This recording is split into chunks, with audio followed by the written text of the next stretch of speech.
is downright impressive that, even after more than 20 years, the bulk of MediEvil's DNA hasn't lost an ounce of its charm. Developer Other Ocean has done an incredible job in modernizing the look and atmosphere of this new, ground-up remake of a cult classic. At the same time, it didn't go nearly far enough when it comes to updating the gameplay for a 2019 audience and stays true to its nostalgic PlayStation 1 roots to a fault in a lot of super frustrating ways.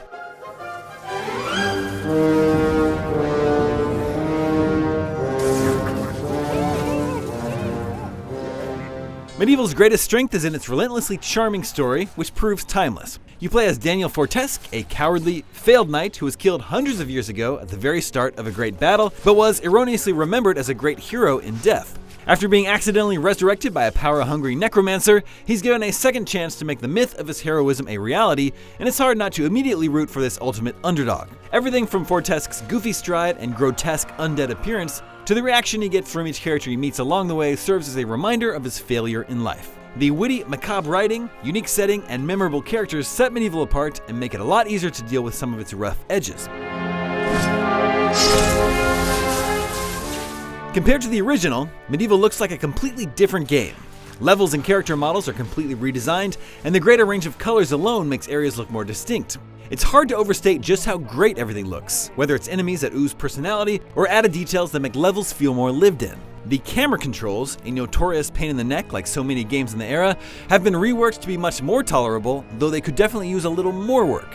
With so much completely reinvented, it's a little odd that MediEvil seems unwilling to evolve certain parts of its design with the times. The developers must have seen the original sloppy and disorienting combat as a feature because it remains just as frequently frustrating. Most encounters involve you running around swinging a weapon wildly, and oftentimes you'll get hit and not really know how or why. It doesn't help that MediEvil can be pretty punishing at times. Even if you enjoy a challenge, it's annoying to take a ton of damage from a single blow due to random bad luck. Boss fights in particular badly needed reworking, but remain largely the same dreadfully boring or rage-inducing encounters, and some manage to be both simultaneously. One fight involves trying not to fall asleep while you wait for a couple of wolves to slowly attack you while you stand in place and chip away at their health bar. Another pits you against two demons while standing on a tiny platform, dodging a few fireballs and returning fire with projectiles, but one false move sends you flying off the platform. Fights like this manage to be uninteresting and very aggravating, especially when death comes so easily and leads to starting entire levels over.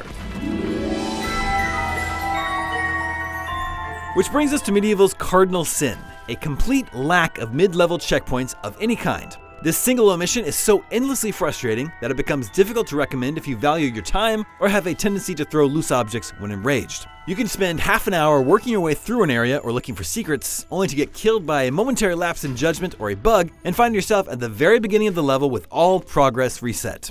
There's a difference between challenging and annoyingly repetitive, and not having checkpoints is about as fun as a poke in the eye with a sharp stick. It's understandable that the developers might want to stay true to the original design, but with how much most other things have been updated, it seems unforgivable to not fix something so obviously irritating in 2019. More importantly, this mechanic actually discourages exploration. You might get to the end of the level and want to turn around and search for secrets, but a quick look at your health bar and knowing the consequences of death will push you to play it safe and finish the level instead.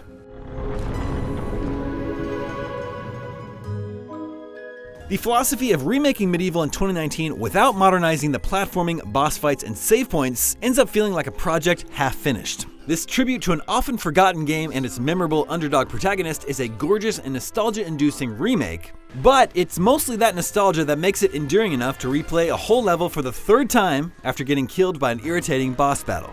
That kind of oversight makes sense in a remaster where you mostly expect updated textures, but in a remake, it doesn't go far enough to resurrect MediEvil for the present day. For more, check out some gameplay footage, and for everything else, stick with us right here at IGN.